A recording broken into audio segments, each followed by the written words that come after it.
ஹரஹர நம பார்வதீபதையே ஹரஹர மகாதேவா சர்வத்திர கோவிந்தநாம சங்கீர்த்தனம் கோவிந்தா கோவிந்தா பராசக்தி மாதா கீ ஜெய். அந்தியேஷ்டிங்கிறதான தலைப்பில் இரண்டாவது பாகம். பிதர்கர்மா இறைவனுக்கு பிரீதியை உண்டு பண்ணுறது அப்படிங்கிறதான இடத்தை நாம் நிறுத்தினோம். இனிமே ஆத்ம ஞானம் கர்மா இது ரெண்டும் ரொம்ப முக்கியம். ஒரு ஜீவாத்மாவுக்கு பிதஸ்தானம் கிடைப்பதற்கும் எப்பேற்பட்டதான பிதஸ்தானம் கிடைக்கும் என்பதற்கும். இதுல பகவத் ஞானம் தான் ஆத்ம ஞானம், அதுல எந்த விதமான சந்தேகம் வேண்டாம். அப்ப இறைவனை தெரிந்து கொண்டால் ஆத்ம ஞானம் வந்து விட்டதுன்ற ஆத்ம ஞானம் வந்தவனுக்கு அடுத்த ஜென்மாங்கிறது ஒன்று கிடையாது. அப்ப திரும்ப பிறக்க வேண்டியது அவசியம் இருக்காது. பிதர்லோகத்திலிருந்து சொர்க்கவாசம் போய் அங்கிருந்து குறிப்பிட்டதான ஒரு இறைவனுடைய உலகத்துக்கு பிரம்மலோகத்துக்கோ விஷ்ணுலோகத்துக்கோ கோலோகத்துக்கோ மணிதீபத்துக்கோ இல்லை சிவலோகத்துக்கோ போய் அது பாட்டு இருந்துடும், திரும்ப வராது. இல்லை சூரியலோகத்தில் போய் அப்படி நெருப்போடு நெருப்பாக கலந்துடும். ஆகவே ஆத்ம ஞானம் யாரு கொடுப்பா?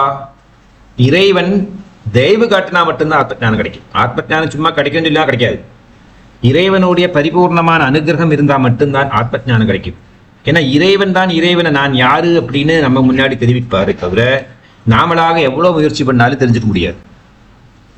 இறைவனை தெரிந்து கொள்ள வேண்டுமானால் இறைவனே மனசு இறங்கி சரி இவனுக்கு நம்மளுடைய யதார்த்த சுஸ்வரூபத்தை காட்டி கொடுப்போம் அப்படின்னு பண்ணா மட்டும்தான் அந்த இறைவனை தெரிந்து கொள்ள முடியும். ஆகவே ரெண்டு விஷயங்கள் இங்க சொல்லப்படுகிறது. ஒண்ணு இறைவனை தெரிஞ்சுண்டு இறந்து போக வேண்டும்.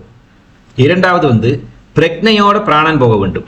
பிரக்னை இருக்கிறத கோமா ஸ்டேஜ்லயோ ஐசியிலையோ படுத்துட்டு ஒரு நினைவு கனவுகளும் இல்லாம ஒரு போதையும் இல்லாம தான் மனிதனாக்குங்கிறதான எண்ணம் கூட இல்லாம அட்மிஷன் ஆனதோட தெரியுமே தவிர அதுக்கப்புறம் என்ன இருக்குன்னு எங்க இருக்குன்னு கூட தெரியாது. அந்த மாதிரி எல்லாம் இறந்து போறவாள்லாம் உண்டு. ஆகவே அப்படியெல்லாம் இல்லாம பிரக்னையோட சொந்தம் குடும்பத்துல சொந்தம் வீட்டுல 4 பேருக்கு மத்தியே புத்திர பௌத்திராதிகளோட மனைவி நாட்டு பொண்ணு இவங்க எல்லாருக்கும் முன்னாடி நான் சந்தோஷமா தான் என்னுடைய இந்த தேகத்தை தியாகம் செய்ய போகிறேன். நான் அனுபவிக்க வேண்டியது அனுபவிச்சாச்சு. நீங்கள்லாம் சந்தோஷமா சௌக்கியமா இருங்கோ, விதிமுறைப்படி பிதர்கர்மாக்களை எல்லாம் செய்யுங்கோ, அதுபடி எனக்கும் உங்களுக்கு அனுகிரகம் பண்ணுறதுக்குள்ளதான ஒரு வாய்ப்பை கொடுங்கோ அப்படின்னு ரொம்ப சந்தோஷமா நான் ரெடி அப்படிங்கிறதான ஒரு நிலைக்கு ஒருவர் வரணும். அந்த பக்குவம் வரணும். இதுக்கு அவங்களுடைய கர்மா இறைவனை ஃபோர்ஸ் பண்ண வைக்கும். இந்த அனுகிரகம் கொடுக்கும். இதற்கு தான் ரகசியம். இறைவனுடைய பிரீதிகரமான ஒரு ஆளாகி விட்டோமானா இறைவன் நம்மளை பத்தி எப்பவுமே நினைச்சுட்டே இருப்பார் இல்லவா? இறைவனுக்கு நல்ல பக்தர்களை பத்தி யோசிக்கிறதே தான் வேலை. அது அவருடைய தர்மமாக எடுத்துருக்கார் அவர். அதனால பிராணன் போகிற நேரத்துல நல்ல கண் விழித்து பார்த்து பேசி சொந்த பந்த மித்திராதிகள் வாட்டெல்லாம் சாலக்கிராம தீர்த்தம், துளசி தீர்த்தம், வில்வ தீர்த்தம், கங்காஜலம் இப்பேற்பட்டதான புண்ணிய தீர்த்தங்களை வாங்கி குடிச்சு சந்தோஷமா கண்ணை மூடி இறந்து போறது நல்ல மரணம்னு கண்ட ஹாஸ்பிட்டல்லையோ அங்கெங்கெல்லாம் போய் படுத்துக்காம அங்கெல்லாம் இறந்து போகாம சொந்தம் வீட்டில் சுய கிரகத்தில் முன்னைய காலத்துல மரணத்துக்குன்னு ஒரு கிரகம் உண்டு. அதாவது ஒரு வீட்டில் ஒரு கிரகத்துல ஒரு ரூம் இருக்கு மரணத்துக்குன்னு. இனி ஒரு ரூம் சூதிகா கிரகம்னு வேறு, பிரசவத்துக்குன்னே ஒரு ரூம் உண்டு. இனியொன்று யத்ன கிரகம்னு பேரு. இந்த யாக யத்னாதிகள் பூஜை புனஸ்காராதிகள் ஹோம தர்மங்கள் இதெல்லாம் பண்றதுக்குன்னு ஒரு ரூம் உண்டு. இனி பூஜா முறின்னு ஒன்று உண்டு செப்பரேட்டா, பூஜை பண்றதுக்கு புனஸ்காரத்துக்கு மட்டுமாவே. இனி ரஜஸ்லியானா மாறி இருக்கிறதுக்காக பெண்களுக்காக ஒரு ரகசியமான ஒரு அறை உண்டு. இப்படி நிறைய கக்ஷம்னு பேர் இருக்கு ஒரு ரூமுக்கு.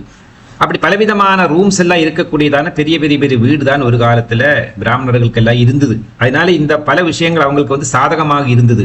இந்த காலத்து இருக்கிறதே 500 ஸ்கொயர் ஃபீட்டோடு ஒரு 2 பெட்ரூம் இல்லை 3 பெட்ரூம் கிச்சன் ஹால் அது எல்லாமே இருக்குன்னா ஒரு சோப் பாக்ஸ் ஆட்டமா இருக்கும் எல்லாமே சேர்த்து. இதுல உட்காந்து என்னத்த ஆச்சாரம் அனுஷ்டானம் சுத்தம் அசுத்தம் எல்லாம் பார்க்க முடியும்? அந்த இடங்கள்லாம் கிருஷ்ணாராமா கோவிந்தா தான் உதவும். இருந்தாலும் அப்படியெல்லாம் இருந்தவங்களுக்கு இதெல்லாம் ரொம்ப சரளமாக பண்ண முடிஞ்சுது. இந்த காலத்துல இதெல்லாம் எந்த அளவுக்கு எல்லாம் பண்ண முடியுங்கிறதெல்லாம் அவுட் ஆஃப் இமேஜினேஷன்ல போயிட்டு இருக்கு இப்போத்த நிலைமையில. எனிவே இனிமே நாம என்ன தெரிஞ்சுக்க போறோம் அப்படின்னா, மரண சமயம் ஒரு மனிதனுடைய மனோநிலை 4 விதமாக இருக்கும் அப்படின்னு லலிதா சகஸ்ரநாமத்துல ஒரு புண்ணியநாமம் சொல்றோம். தராதர சுதாதன்யா தர்மணி தர்மவர்தின்னே நமஹா. அதுல தன்யா அப்படிங்கிறதான ஒரு முகூர்த்த வேலை இருக்கு. தன்யா அப்படிங்கிறதான ஒரு சமயம், ஒரு முகூர்த்த சமயம் ரொம்ப பெரிய புண்ணியப்பிரதமான சமயமாம் இது. இது ஒரு மனிதனுடைய மனோநிலையை சொல்லுகிறது இந்த தன்யா அப்படிங்கிறது. தன்யா அப்படின்னா எல்லாருக்கும் தெரியும், சிரேஷ்டம். ஜென்மாவுக்கு அடைய வேண்டியதான ஒரு உன்னதமான கதிதான் இந்த தன்யா அப்படிங்கிறதா நிலை. அப்போ இந்த 4 நிலைகள் என்ன? மனசு 4 விதத்தில் நாம் சஞ்சாரம் செய்யும். அந்த மனோநிலைக்கு என்னென்ன பேர் போட்டிருக்கா அப்படின்னா அர்த்தம், ரௌத்ரம், தன்யம், சுக்லம். இந்த 4 நிலை ஒரு மனிதனுடைய மனசு மரண நேரத்தில் இந்த மாதிரி அலைவாயும் அப்படின்னு சொல்லியிருக்கா. அப்போ எந்த விசாரத்தோடு நாம் இறந்து போறோமோ அதாகத்தான் அடுத்த ஜென்மா தொடரும் அப்படின்னு பல சாஸ்திரங்கள் சொல்லப்பட்டு. கீதையில பகவான் சொல்றார், பிரயாண காலே மனசாச்சலேனா பக்தியா யுக்தோ யோக பலேன செய்வா குருவோர் மத்தியே பிராணம் ஆவேச சம்யக் சதம்பரம் புருஷம் உபேதி திவ்யம்.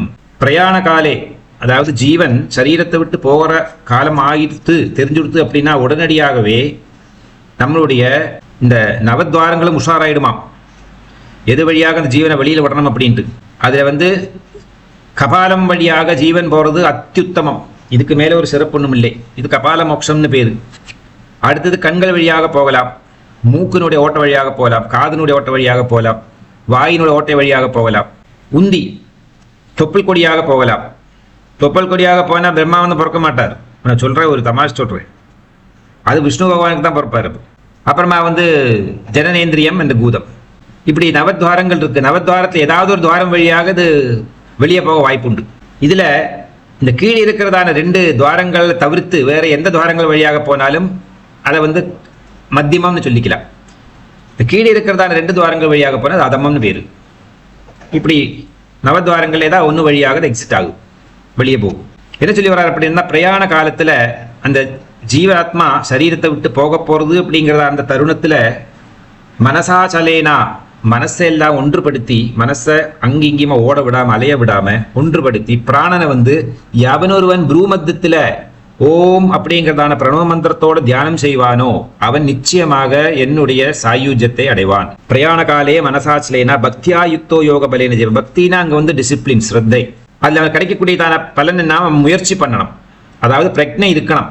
பிரக்ஞை இருக்கிறவனால தான் மூச்செல்லாம் அடக்கி தன்னுடைய தசேந்திரியங்களுடைய சொல்படி கேட்காம மனசை கட்டுப்பாட்டில் கொண்டு அந்த பிராணவாயுவை இடை பிங்கிலே சுஷ்மனை அப்படிங்கிறதான சுஷ்மனை வழியாக எடுத்துக்கொண்டு போய் ஷடாதாரங்களையும் கடந்து ப்ரூமத்தியத்தில் ஆத்னா சக்கரம் அப்படிங்கிறத அந்த ப்ரூமத்தியத்தில் கொண்டு நிறுத்தி ஓம் அப்படிங்கிறதான பிரணவ மந்திரத்தை வாயால உச்சாரணம் பண்ணி அந்த மந்திர துவனியோடையே இந்த ஜீவன் சரீரத்தை தியாகம் செய்யுமானால் சதம்பரம் புருஷம் உபேதி திவ்யம், திவ்யத்துவமாக இருக்கிறதான இந்த புருஷோத்தமனான பரபிரம்ம பரமாத்மாவனுடைய திருவடிகளில் போய் இந்த ஆத்மா சேர்ந்து விடும்.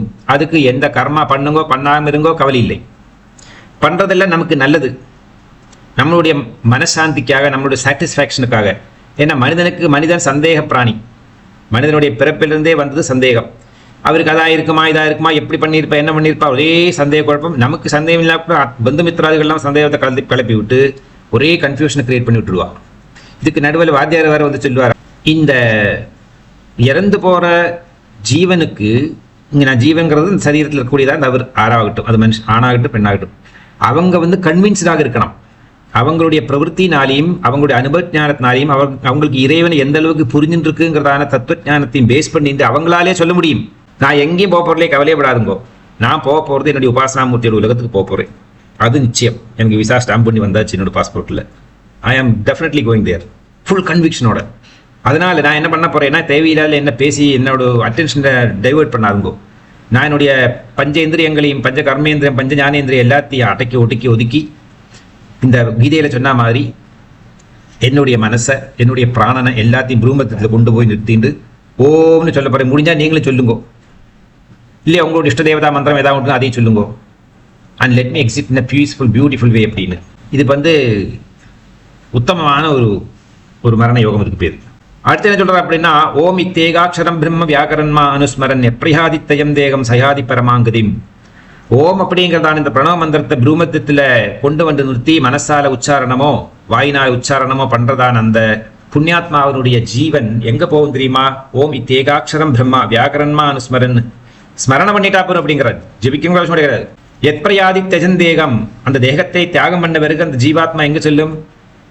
சயாதி பரமாம் கதிம், பரமகதி அப்படிங்கிறதான பரமாத்மா அப்படிங்கிறதான இந்த பரம புருஷனான சிவத்தில் ஐக்கியமாகி விடுகிறது, உடனடியாகவே நேரடியாகவே சாயுஜ்யம் கிடைத்து விடுகிறது அப்படின்னு இந்த 2 ஸ்லோகம் சர்டிஃபை பண்றது. அப்ப இந்த ஜீவாத்மா நம்ம இந்த லெவலுக்கு ட்ரெயின் பண்ணி கொண்டு நிறுத்தணும். அதை முதல் சப்ஜெக்ட்டுக்கு போவோம்.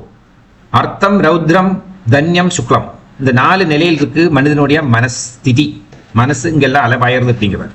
அப்ப இந்த அர்த்தம் அப்படிங்கிறதான் நிலையிலையாக்கும் இந்த பிராணன் சரீரத்தை தியாகம் பண்ணித்து அப்படின்னா போக பொருட்கள்ல ஆசை இருக்கு.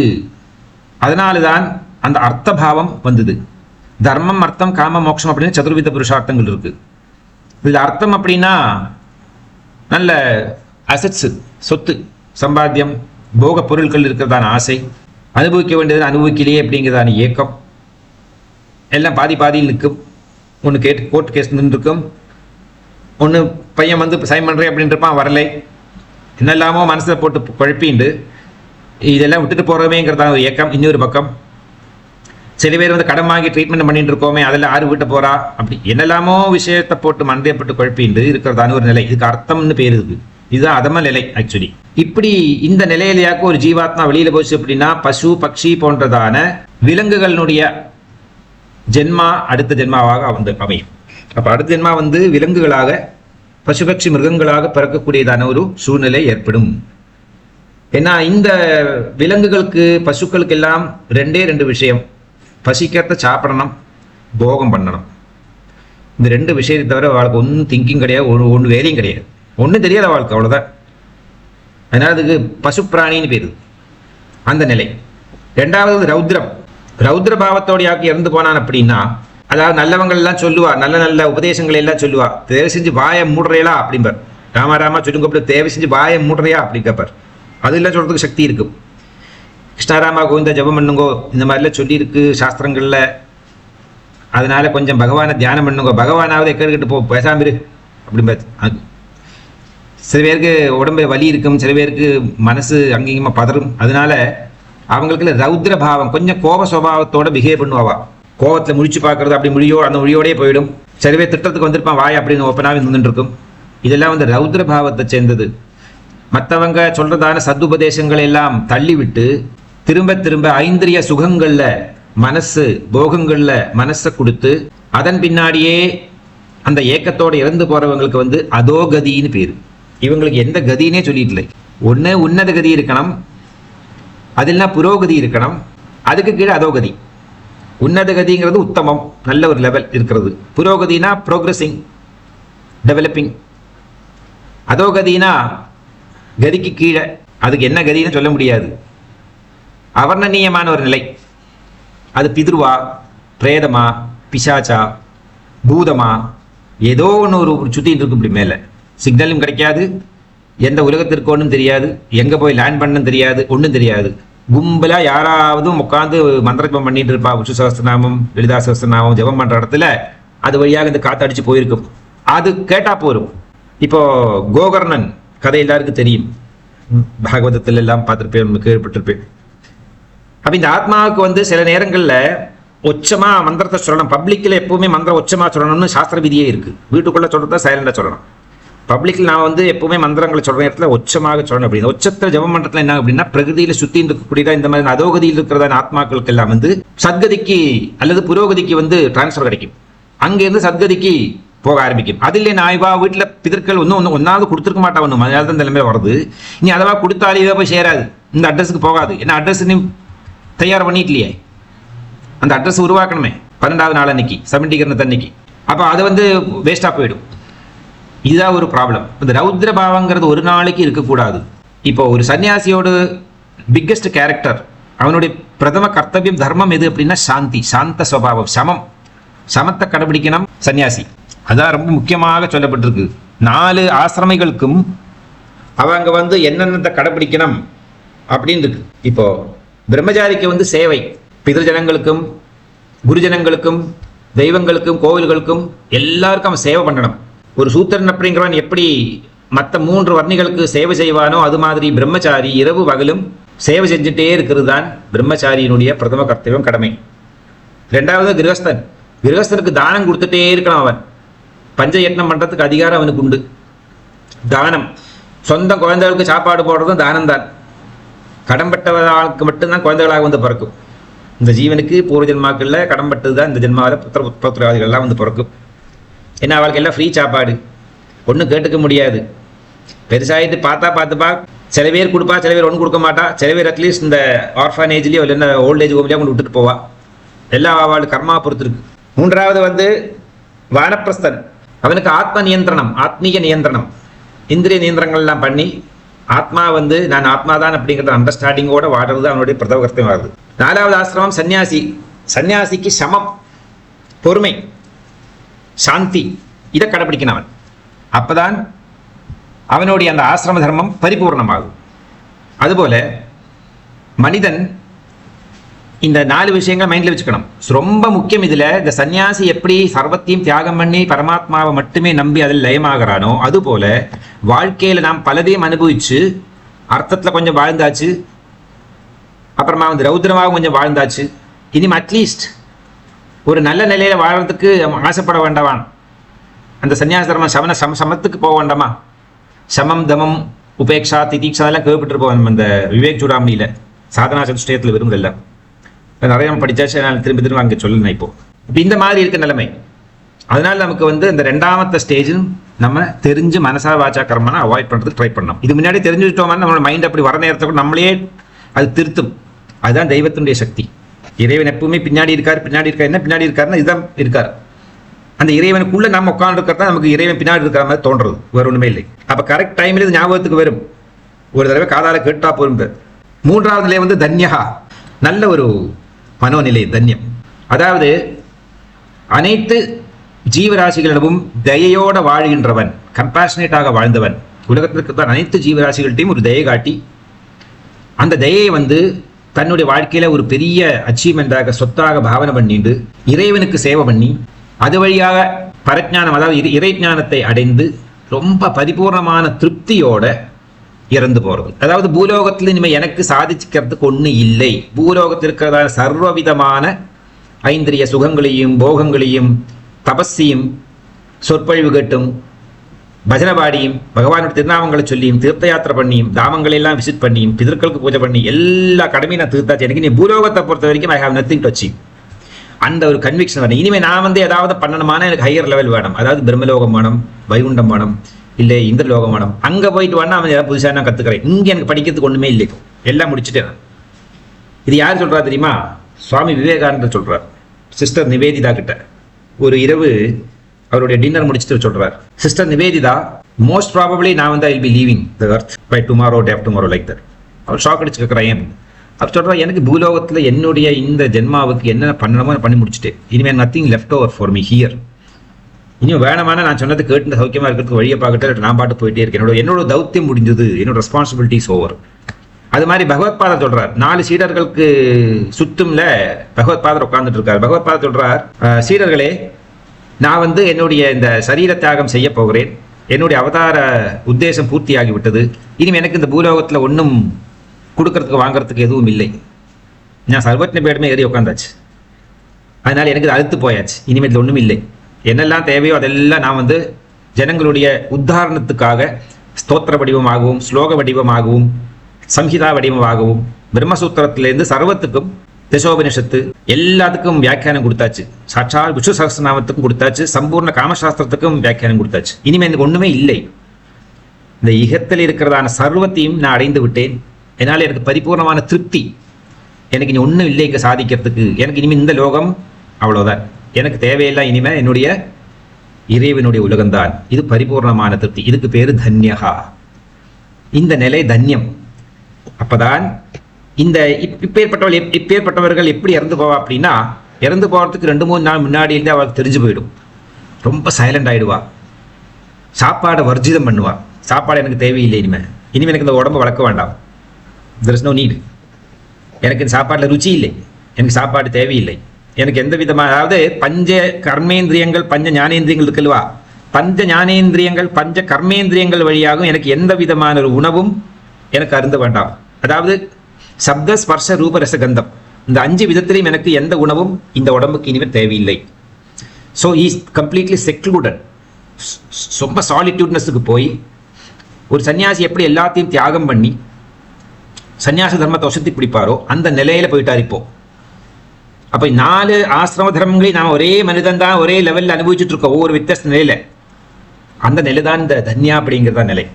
இந்த விசாரத்தோடு இறந்து போகக்கூடியவர்கள் அடுத்த ஜென்மா தேவலோகத்தில் போய் பிறப்பார்கள், தேவர்களாக பிறப்பார்கள். திவ்யத்தம் இருக்கக்கூடியதான் திவ்ய சரீரம் படைத்தவர்களுக்கு தேவர்கள் என்று பெயர். தூக்கம்ங்கிறதே அவளுக்கு தேவையில்லை, கண் எப்போ திறந்தே இருக்கும், கண்ணு மூடவே செய்யாது அவங்களுக்கு. காலு பூலோகத்தில் வந்தால் இடிக்காது, அவங்க உலகத்தை மட்டும்தான் காலுக்கு இடிக்கும். இங்கே பூலோகத்தில் காலு ஸ்பர்சனம் பண்ணிட்டானா அவங்களுக்கு இந்த பூலோகத்தில் இருக்கிறதா அந்த பீடை இருக்கேன், இந்த மாயை ஆசாபாசங்கிறத துத்திக்கும். அதனால இவன் காலை மிதிக்க மாட்டான். கதைகள் எல்லாம் கேட்டுப்போம் நம்ம, இந்த பூத பிரேத பிசாசங்கள் அப்புறமா தேவர்கள் வாழ்க்கையெல்லாம் வந்து காலு பூமியில் இடிக்காது, போட்டின மாலை வாடாது, எல்லாமோ நிறைய கதை பிடிச்சிருப்போம் இல்லை. இதுதான் ரகசியம் இதில். ஆகவே அந்த தன்யா அப்படிங்கிறதான விசாரத்தோட ஒரு மனிதன் தன்னுடைய பிராணனை தெரிஞ்சு சுயபுத்தியோட திருப்தியோட அந்த ஜீவனை வெளியில எடுத்துட்டு போவார் அப்படின்னா அவருக்கு வந்து தேவ ஜன்மம் கிடைக்கிறது. 4வது கடைசியாக இருக்கிறது வந்து சுக்லம்.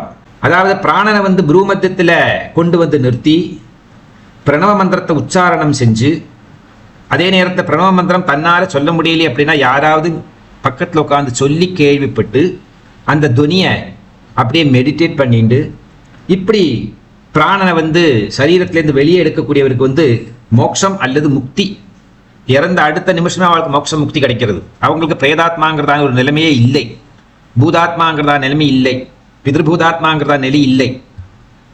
இருந்தாலும் நம்ம சாஸ்திர விதிப்படி நம்மளுடைய திருப்திக்காக இதெல்லாம் செய்வோம். எதெல்லாம் சஞ்சயனத்திலேருந்து ஆரம்பித்து ஏகோதிஷ்டம் முடித்து சபிண்டீகரணம் எல்லாம் பண்ணி வரிசையாக 12 நாளைக்கு பிரமாதமாக காரியங்கள் எல்லாம் பண்ணுவோம் நம்மளோட திருப்திக்காக. இந்த ஆத்மா பொறுத்த வரைக்கும் அது பாய் பாய் சொல்லி போயாச்சு.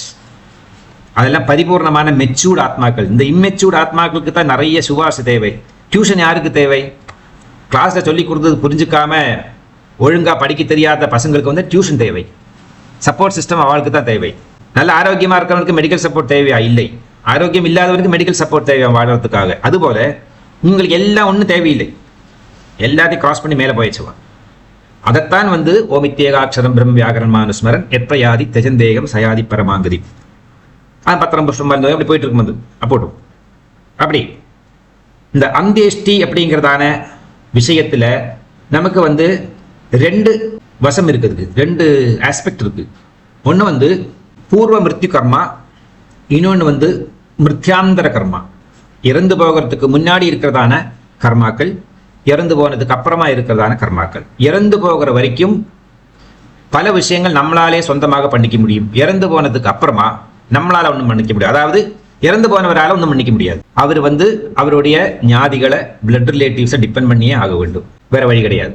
அதனால உடம்பு இருக்கிற காலத்திலேயே நிறைய மகான்கள் என்ன பண்ணா அப்படின்னா ஜீவன் முக்திகி அப்படிங்கிறதான ஒரு தத்துவத்தை பயின்றார்கள். விதேக முக்தின்னு பேரு. உடம்பு இருக்கிற நேரத்திலேயே மோட்சத்தை அடைந்தவர்கள். யதார்த்தத்தில் விதேக முக்தி தானா ஒரிஜினல் முக்தி.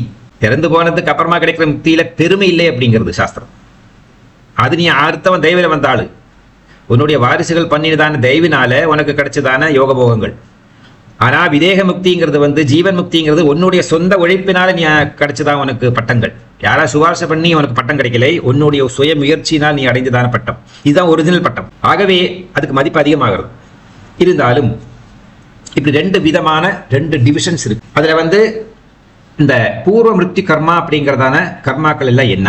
ஒன்று வந்து முதல்ல பிராயஷ்சித்தம். இதில் உயிரோடு இருக்கிற டைம்ல செய்யறது. ஓகே, ஒருத்தர் இறந்து போறோம்னு தெரிஞ்சாச்சுன்னா உடனடியாகவே இந்த கர்மாக்களை எல்லாம் ஆரம்பிச்சுடணும். பிராயஷ்சித்தம் முதல்ல. அதற்கு அடுத்தது கர்ண மந்திர ஜபம். காதுல வந்து பிரணவ மந்திரம் தாரக மந்திரத்தை ஓதுறது. ஓம் ஹ்ரீம், இது 2ம் பிரணவ மந்திரங்கள், தாரக மந்திரங்கள். அஷ்டாட்சரம் ஓம் நமோ நாராயணாய. துவாதசாட்சரம் ஓம் நமோ பகவதே வாசுதேவாய நம. எல்லாத்துலேயும் ஓம் நம சேர்த்துக்குங்க, தப்பு கிடையாது. அதான் நம்மளோட பவ்யத்துவம். பஞ்சாட்சரம் ஓம் நம சிவாய நம. இது வந்து ஸ்தூல பஞ்சாட்சரம்னு பேரு. அதே நேரத்தில் சிவாய நம அப்படின்னா சூக்ஷ்ம பஞ்சாட்சரம் என்று பெயர். இந்த சூக்ஷ்ம பஞ்சாட்சரம் ரொம்ப முக்கியம். அதனால நிறைய இடங்கள்ல சிவாய நமஹா சிவாய நமஹான்னு சொல்லுவா எல்லாரும். நம்ம சிவாய சொல்ல மாட்டாரு. 3வதாக சிவாய வசி. இதுக்கு வந்து அதிசூக்ஷ்ம பஞ்சாட்சரம் என்றுதான பெயர். அதுக்கும் அடுத்ததாக சிவ சிவா அப்படிங்கிறதான காரண பஞ்சாட்சரம்னு பேர் இருக்கு. காரணம் என்றாலே தெய்வ சித்தம், காரியம் என்றால் மனித சித்தம். உடம்பு என்பது காரியம், ஜீவாத்மா பிறவிக்கு காரணம் என்பது காரணம். அடுத்தது சி, இது முக்தி பஞ்சாட்சரம். ஆகவே நம சிவாய நமஹ, சிவாய நமஹ அப்படிங்கிறதான மந்திரங்களை பஞ்சாட்சரங்கள் சொல்லி, சரவண பவாய நம ஷடாட்சரம், இப்பேற்பட்டதான புண்ணியப்பிரதமான மந்திரங்களை காதுல ஓதி அது அந்த துவனி அப்படியே ஒலிக்கணும் காதுக்குள்ள. இந்த பிராமி பண்ற நேரத்தில் இந்த மூக்கினுடைய 2 ஓட்டைகளை மூடி, காதுனுடைய 2 ஓட்டைகளை மூடி, கண்ணில் ஆள்காட்டி விரலை வைத்துக்கொண்டு இந்த ஓமோடு பாதி அர்த்த மந்திரத்தை, பிரணவத்தினுடைய அர்த்த மந்திரத்தை சொல்றார். சர்வம் கல்விதமேவாகம் நான்யதஸ்தி சனாதனம். அந்த மகார அர்த்த மகாரம் அதை மூடிட்டே இருக்கணும். இந்த வண்டு பூ கிட்ட வர நேரத்தில் அப்படி இந்த மூடும், அந்த தேனை பருக ஆரம்பிச்சு விட்டுனா அந்த மூடு சின்னுடும். அது மாதிரி பார்வதி தேவி, பராசக்தி பார்வதி தேவியினுடைய கொண்டை இருக்கே, தலையில நிறைய புஷ்பங்கள்லாம் வச்சு ரொம்ப அழகா 64 கோடி யோகினி கணதேவதைகள் அம்பாளுக்கு அலங்காரத்தை செய்கிறார்கள். அப்படி இந்த ஜீவாத்மாக்கள் எல்லாம் அம்பாளுடைய இந்த கொண்டையில போய் ஜாயின் பண்றதுக்காக, சம்யோஜிதம் சாயுஜ்யம் அடையறதுக்காக மூடுமாம். என்னத்தை மூடும் அப்படின்னா ஓம். இந்த ஓம்னு சொல்லியாச்சுன்னா ஓமனுடைய அதிகாரி யாரோ அந்த அதிகாரி கதவை திறந்து பார்ப்பான், யார் நம்மளுடைய வார்த்தை சொல்றாங்க அப்படின்னு. இப்போ நம்ம வீட்டு வாசல் நம்ம ஒருத்தர் நம்ம பேரை கூப்பிட்டாரானா நம்ம என்ன பண்ணுவோம், அந்த கதவை திறந்து பார்ப்போம், யார் என் பேரை சொல்லி கூப்பிடுறாங்க அப்படின்னு அல்லவா. இப்போ இறைவனுடைய நாமம் ஓம். அப்ப யாரெல்லாம் இறைவனுடைய நாமத்தை ஓம் சொல்லி அழைக்கிறார்களோ இறைவன் எட்டி பார்ப்பார், என் பேரை சொல்றானே யார் இது அப்படி. இந்த வண்டுகள் அதாவது ஜீவாத்மா இதெல்லாம் என்ன பண்ணுமா, பராசக்தியான அந்த பரமாத்மத்துடைய பரபிரம்ம பட்டமகிஷியினுடைய கொண்டையில போய், கொண்டை அப்படிங்கிறது புவனம், அம்பாளுடைய முக ஆகிருதி பிரம்மாண்டம், ஒவ்வொரு அங்கங்கள் ஒவ்வொரு உலகங்கள். அப்ப நாமளே அம்பாளுடைய உடம்புக்குள்ளதான் வாழ்ந்துட்டு இருக்கோம் அப்படிங்கிறதான கன்விக்ஷன். இதெல்லாம் தான் பக்தி ரொம்ப யூஸ்ஃபுல்லாக இருக்கும். ஞானம் அதை விட பெரிய யூஸ்ஃபுல்லாக இருக்கும் தத்துவ ஞானத்தை புரிஞ்சுக்கிறதுக்கு. இப்படி இந்த பிரணவ மந்திரத்தினுடைய அர்த்த பாகமான அப்படிங்கிருக்க அந்த மா அப்படிங்கிறது மகேஸ்வரன், சதாசிவன், சிவதத்துவம். அந்த அப்படிங்கிறதான அக்ஷரம் சூரிய பரமாத்மா, அதுதான் நம்மளுடைய ஆத்மா, ஆத்மகாரகன். அப்ப இந்த ஆத்மகாரகனும் பரமேஸ்வரனும் சம்யோஜிதமாகிறது மகேஸ்வரன். சிருஷ்டி ஸ்திதி சம்ஹாரம், பிரம்மா விஷ்ணு ருத்ரன், இவ 3 பேர் ஊழி காலத்துல மகேஸ்வரன் லயமாகி விடுவார்கள். இந்த மகேஸ்வரன் சதாசிவன் லயமாவார். சதாசிவன சக்தியும் ஒன்று சேர்ந்தாச்சுன்னா பிரகிருதியும் இல்லை புருஷனும் இல்லை, எல்லாம் ஒன்னாயிடும். அப்புறம் பிரணவம் மட்டும்தான் இருக்கு உலகத்துல. இந்த நிலையத்தான் ஒரு மனிதன் சாக கிடக்கிற நேரத்துல யோசிச்சு பார்க்கணும். அப்ப தான் ஒரு வண்டாயி, அதாவது வண்டாகண்டா ஜீவாத்மா அந்த அம்பாளுடைய உடம்புல போய் சேர்றதுக்காக இந்த அர்த்த மந்திரத்தை பிரயோகம் செய்ய வேண்டும். அப்படிங்கிறதான மந்திரம் இதுதான் கர்ண மந்திரம். இது காதுல ஓதுறது. கர்ணம் அப்படின்னா காது, கர்ண மந்திரம். இப்பெல்லாம் இறந்து போனதுக்கு அப்புறமா தான் வலதொடையில போட்டு கர்த்தாவினுடைய வலதொடையில இறந்து போன பிதான்னு வச்சுப்போம், பிதாவினுடைய தலையை தூக்கி வச்சுட்டு அங்க கர்ண மந்திரம் வலது காதில் ஓதுறார்கள். இதெல்லாம் மரணத்துக்கு முன்னாடி பண்ண வேண்டியதான் நிலை. ஸோ பாயசத்துக்கு அடுத்து 2வது கர்ண மந்திர ஜபம்.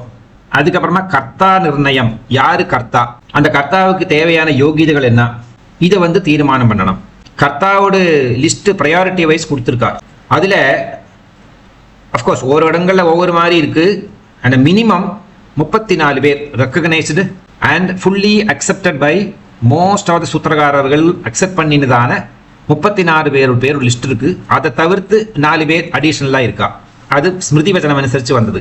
அந்த 34 பிளஸ் 38 பேருடைய ஸ்தானமானங்களையும் நாம கத்துக்க போறோம்.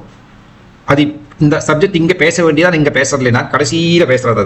இப்போ இந்த கர்த்தா நிச்சயம் பண்ணிக்கணும். அதாவது யாரு கர்த்தா அப்படின்னு இங்க எனக்கு சின்ன ஒரு விண்ணப்பம் இருக்கு. ஏன்னா இது ஓப்பன் டாக், பயப்படுறதுக்கு ஒன்றும் இல்லை. இது எல்லாருக்கும் வரப்போறதான நிலை. நிறைய குடும்பங்கள்ல பெண்கள் மட்டுமா இருக்கிறதான குடும்பங்கள் உண்டு, ஆண் குழந்தைகளே இல்லாதது. ஆண் குழந்தை இருந்தால் அந்த டிஸ்பியூட்ஸே இல்லை. பெண் குழந்தைக்கு பெண் குழந்தை மட்டுமா இருக்கக்கூடியதான அந்த பேரண்ட்ஸ் முன்னாடியே தீர்மானம் பண்ணி விடணும், என்னுடைய அந்தியஷ்டி எல்லாம் யாரு பண்ணணும் யாரு பண்ணக்கூடாது.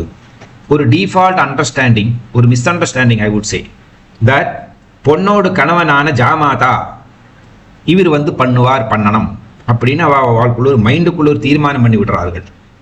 அது ஒரு பெரிய தப்பு.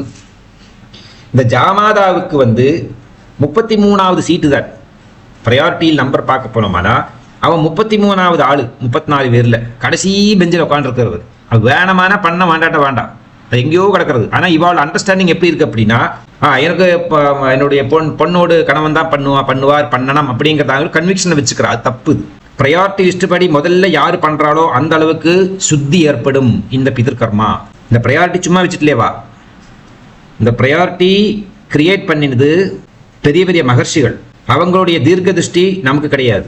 அந்த காலத்துல அந்த மாதிரி திருஷ்டி, இந்த காலத்துக்குள்ள திருஷ்டி வேற லெவல் இருக்கும். அப்போ இவங்களே உயிரோடு இருக்கிற காலத்துல இதை பத்தில பேசி தீர்மானம் பண்ணி வச்சுக்கணும். இதுல ஒன்றும் மறைச்சு கட்டவோ இல்லைன்னா அது ஒன்றும் பெரிய ஃபேஷனோ ஒன்றும் கிடையாது. இது வெரி சிம்பிள் அப்ரோச். என்னைக்கெல்லாம் இருந்து போக வேண்டியதுதான். அப்போ என்னோட மரணத்துக்கு அப்புறமா இன்னென்ன ஆளுகள்லாம் நீங்கள் பண்ணுங்க, உங்களுக்கு சௌகரியப்படுமா, முன்னாடியெல்லாம் கேட்டு வச்சு பாடம். அப்பா எனக்கு நீ தாண்டா பண்ணணும் எல்லாம், அதனால நான் உன்னை இவ்வளோ நல்லா கவனிச்சுக்கிறேன் அப்படிம்பாரா. நிறைய அப்பா பாட்டா தாத்தா பாட்டி இவெல்லாம் சொல்லி நானே கேள்விப்பட்டிருக்கேன். ஆனால் புள்ள பிறந்தா கொல்லி போடுறதுக்கு பிறந்தவன் நல்லா அதுக்கு அர்த்தம். புள்ளை எதுக்கு அப்படின்னா கடனை தீர்க்கக்கூடியவன். என்ன கடன்? 5 கடன். பூத யத்னம், மனுஷ யத்னம், தேவ யத்னம், ரிஷி யத்னம், பித்ரு யத்னம். இப்படி 5 கடனை தீர்க்கறதுக்கு தான் ஒரு பிள்ளை பிறக்கிறான் இந்த குடும்பத்துக்குள்ள. அல்ல கொல்லி போடுறதுக்கு நல்ல அர்த்தம். அது ஒரு தப்பான வச்சனம், ஒரு ராங் ப்ரொபகேஷன் உலகத்துல நிலநிற்கிறது. அந்த எண்ணத்தை மாற்றணும். யாரு வேணா அந்த 38 பேர்ல யாரு வேணா கொல்லி போட்டுக்கலாம். ஆனா ப்ரையாரிட்டி 1ல ஔரசபுத்திரன் ஆரம்பமாகிறது. ஔரசபுத்திரன்னா லெஜிட்டிமேட், லீகலி 8 விதமான விவாகம் சொல்லி இருக்கு. தார்மீக விவாகப்படி ஜனமத்தியே பிரமாணிகள் எல்லாம் ஒத்துண்டு அஷ்டதிக் பாலகருடைய அனுவாதத்தோட அக்னி பகவானை சாட்சியாக வைத்துக்கொண்டு சப்தபதி பண்ணி பாணிகிரகணம் பண்ணினதான ஒரு மனைவியிடம் சீமந்த புத்திரனாக பிறக்கக்கூடியதான அந்த புத்திரனுக்குத்தான் பிரதம அதிகாரம். அவன் பண்ணினாதான் பித்ருகர்மாவனுடைய அல்டிமேட் பெனிஃபிட் கிடைக்கும். Number 1 benefit. அதாவது காரணம் என்னன்னா, பயாலஜிக்கலி சயின்டிஃபிக்கலி பார்க்குற நேரத்தில் இந்த பிதாவினுடைய பீஜத்தினால உருவானவன் இந்த புத்திரன். ஆத்மஜன்னு பேரவனுக்கு. அந்த பிதாவே தான் நீ புத்திர ரூபத்தில் இருக்கா இப்போ. புரியுறதா? இந்த பிதாவினுடைய மேக்சிமம் டிஎன்ஏ, மேக்சிமம் ஜீன் இந்த புத்திரனுக்கு தான் இருக்கும். 2வது குழந்தைக்கு 70% ஆயிடும். 3வது குழந்தைக்கு 50% ஆயிடும். 4வது குழந்தைக்கு 40% ஆயிடும். 5வது குழந்தைக்கு பெரிய தாத்தாவோடு டிஎன்ஏ வரும். அதெல்லாம் இதுக்கு முன்னாடி நிறைய வியாக்கியானம் பண்ணியிருக்கேன். அந்த சப்ஜெக்ட் பற்றி பேசல. இப்போ உயிரோடு இருக்கிற காலத்தில் தன் முயற்சியினால ஞானம் தேடி இறை சந்நிதியை அடைய வேண்டும். இறந்து போனதுக்கு அப்புறமா தன்னுடைய மேக்சிமம் இன்வால்மெண்ட் இருக்கிறதான புத்திரன் யாரு? ஔரச புத்திரன், சீமந்த புத்திரன்.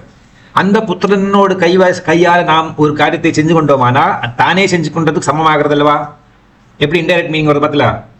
அப்போ அதுக்கு பலன் அதிகமாகும்.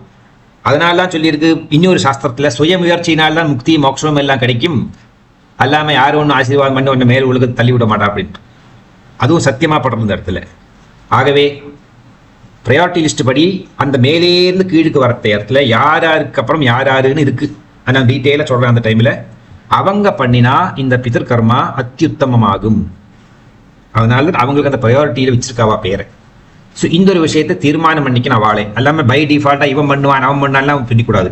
அதே மாதிரி அவளுடைய கோத்திரம் என்ன, அவளுடைய சூத்திரம் என்ன, அவர்களுடைய கோத்திரத்தை இருந்தாலே பிரவர்மாறு தெரிஞ்சு போயிடும், கவலை இல்லை. வேதம் என்ன தெரிஞ்சுக்க. நிறைய பேருக்கு வேதம் தெரிய மாட்டேங்குது. நீங்க ரிக்வேதமா எதிர்வேதமா எதுடா, அப்பதான் அவன் யோசிக்கிறான் என்ன அப்படின்னு. அது அவிவாதம் சொல்லி பண்ணா பழகினா போரும். அவிவாதையே சுவாமித்ரா கமர்ஷனா கௌசியகோத்ராப ஸ்தம்பசூத்திர அப்படின்னு அந்த விஷயத்தோட வர நேரத்தில் அது தெரியும். என்ன கோத்திரத்தில் பிறந்தவர், என்ன வேதத்தை அனுசந்தானம் பண்ணக்கூடியவர், என்ன சூத்திரத்தை ஆபஸ்தம்ப சூத்திரனா, வாதூல சூத்திரனா, இல்லை போதாயன சூத்திரமா, இல்லை பாரத்வாஜ சூத்திரமா, இல்லை இப்படி எல்லா விதமான விஷயங்களையும் அதுக்குள்ளே போட்டிருக்கா. இதெல்லாம் மறந்து போகக்கூடாதுங்கிறதுக்காகத்தான் சத்யாவந்தனத்தில் அவிவாத நமஸ்காரம் பண்ற நேரத்தில் இதெல்லாம் போட்டு வச்சிருக்கிறதே. நிறைய பேருக்கு காது கேட்க சொல்லணும். சொந்தக்காரில் தவிர, அம்மா அப்பாவை தவிர வேற எல்லாருக்கிட்டையும் சத்தமாக இந்த மந்திரத்தை சொல்லணும், அவங்க காது படும்படியாக. அப்ப எல்லாருக்கும் தெரியும். அந்த பையன் அன்னைக்கு நமஸ்காரம் பண்ணிட்டு போனானே அவன் நம்ம கோத்திரக்காரன் தான். இவன் வந்துட்டு போனானே அவன் இன்ன கோத்திரம்.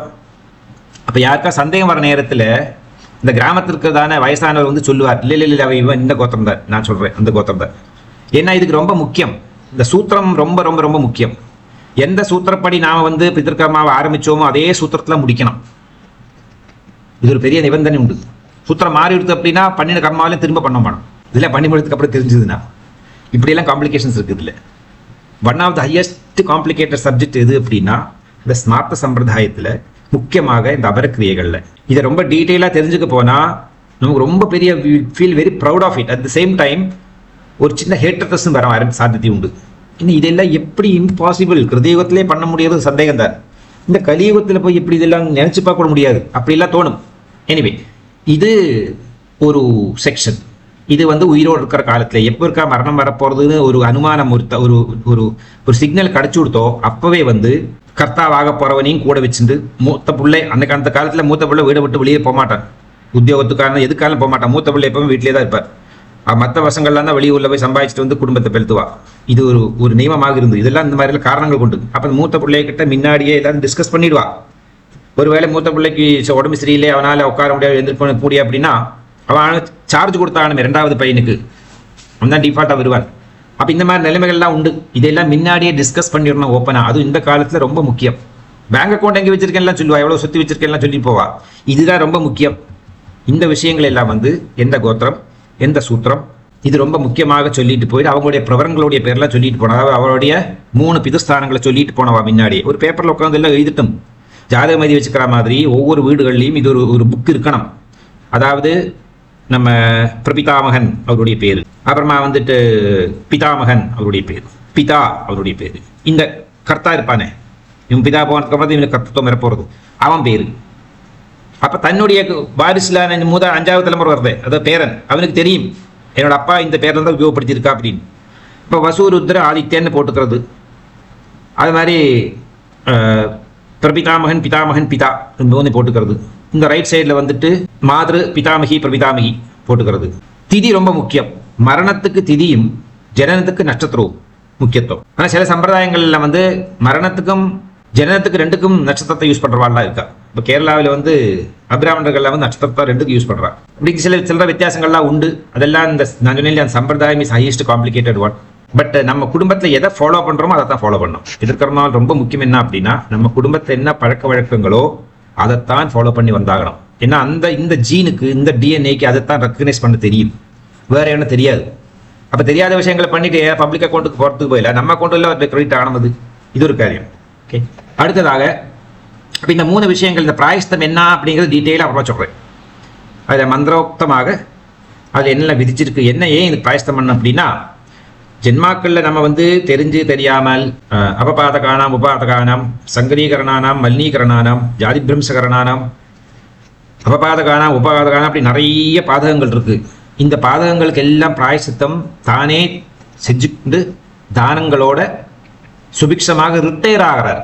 அஃபீஷியலி இந்த ஜென்மாவில் இந்த ஜீவனை இந்த உடம்பிலிருந்து விடுவிக்கிறதுக்குள்ளதான ஒரு அஃபீஷியல் ரிட்டையர்மெண்ட் அனௌன்ஸ்மெண்ட் இது. அதுக்கப்புறம் தேவையில்லாமல் ஆட்டி பேச வைக்கப்பேன். இந்த காலத்தில் புதுசாக ஒரு ட்ரெண்ட் இருக்கு, ஆத்மபிண்டம் போட்டுக்கு போறேன் அப்படின்னு கொஞ்சம் பேர் ஓடிட்டு இருக்கா. இந்த ஆத்மபிண்டம் போட்டவங்க நடமாடும் கோஸ்ட். அவன் கல்யாணம் கார்த்தி அதுக்கு ஒன்றும் போகக்கூடாது, எதுக்கும் போகக்கூடாது, எங்கேயும் சாப்பிடக்கூடாது யார்கிட்டையும்.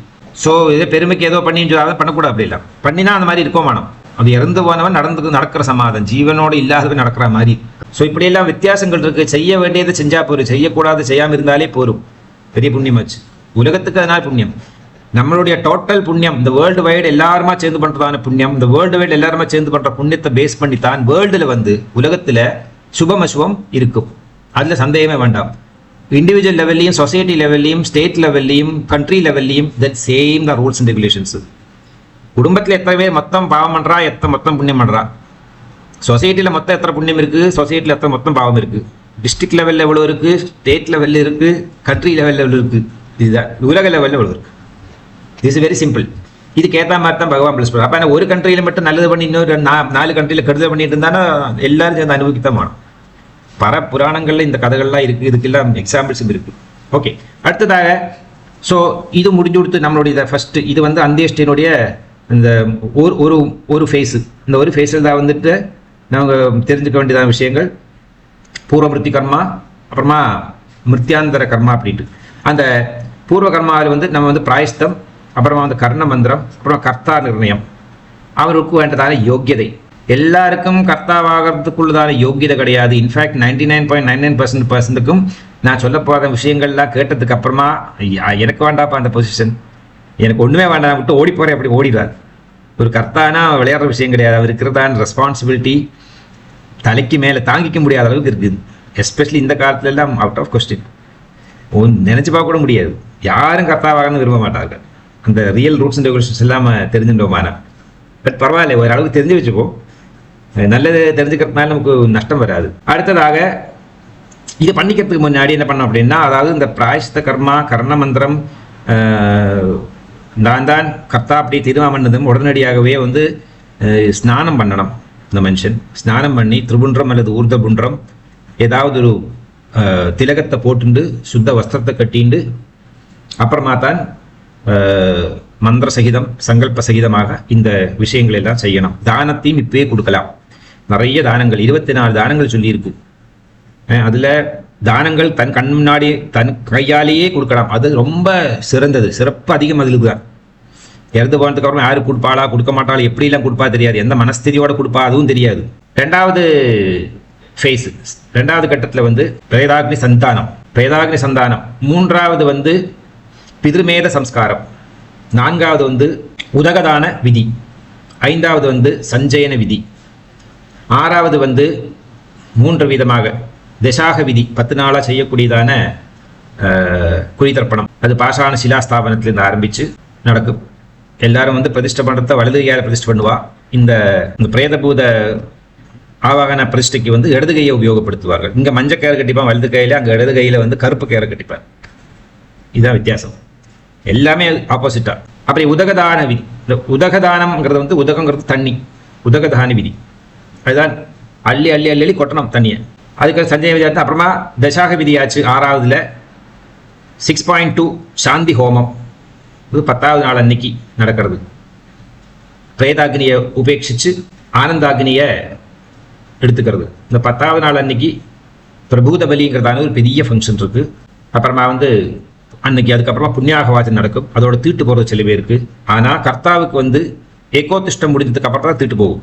11வது அன்னைக்கு ஆஃப்டர்நூனுக்கு அப்புறமா தான் எனக்கு தீட்டு போகும். ஏகோதிஷ்டம் முடிஞ்சு அப்புறமா ஒரு ஸ்நானம் பண்ணதுக்கு அப்புறம் தீட்டு போகிறது.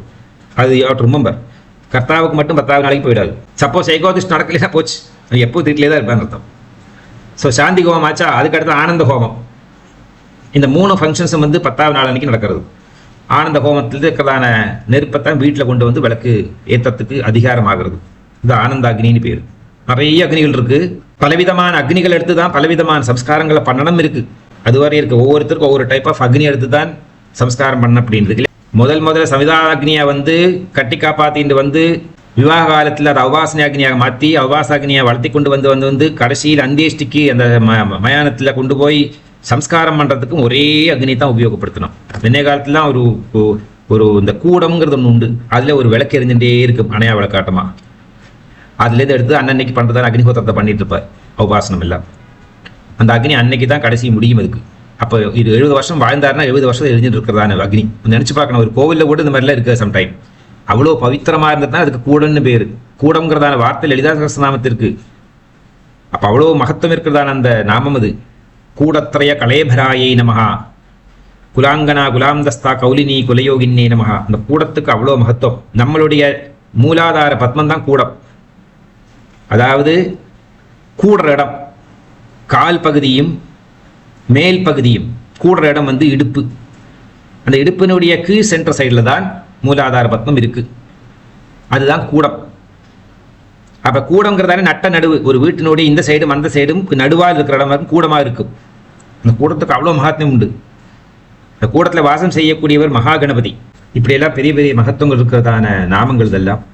அது முடிஞ்சதுக்கு அப்புறமா 7 சப்ஜெக்ட் 7. அதாவது அதில் ஒன்று வந்து ஏகாதசாக விதின்னு பேர் இருக்கு. இது வந்து ரிஷபோத்சர்ஜனம் பண்ணக்கூடியதான நாள். இன்னைக்கு ருத்ர ஹோமம். ஏகன் சொல்லி ஒருத்தருக்கு இந்த பிரேதக்களை எல்லாம் மண்டையில் கொண்டு சுமந்து அனுப்பிச்சு விடுவா. எனக்கு பர்சனலி எனக்கு பெரிய தாத்பரியம் இல்லாத ஒரு விவகாரம் இது. பின்னைய காலத்தில் வந்து இந்த இறந்து போகிற ஆளுக்கு இறந்து போகக்கூடாதுங்கிறதுக்காக ஒருவருடைய ஜீவனை கொடுத்தா இவரோட ஜீவன் தப்பிக்கப்படும். ஏதோ ஒரு புராணத்தில் சொன்ன கதை. என்ன பண்ண முடியும்? ராசாவினுடைய கல்பனை யாரானாலும் எடுத்துன்னு தான் ஆகணும், மறுக்க முடியாது.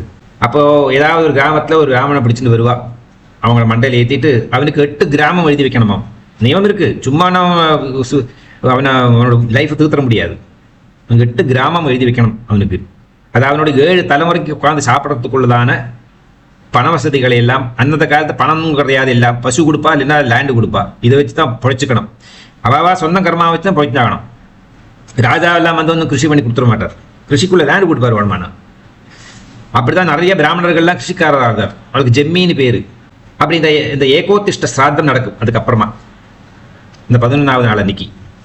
இது ஒரு கொடுமையான சிராத்தம். அப்படி என்ன பண்ண முடியும்?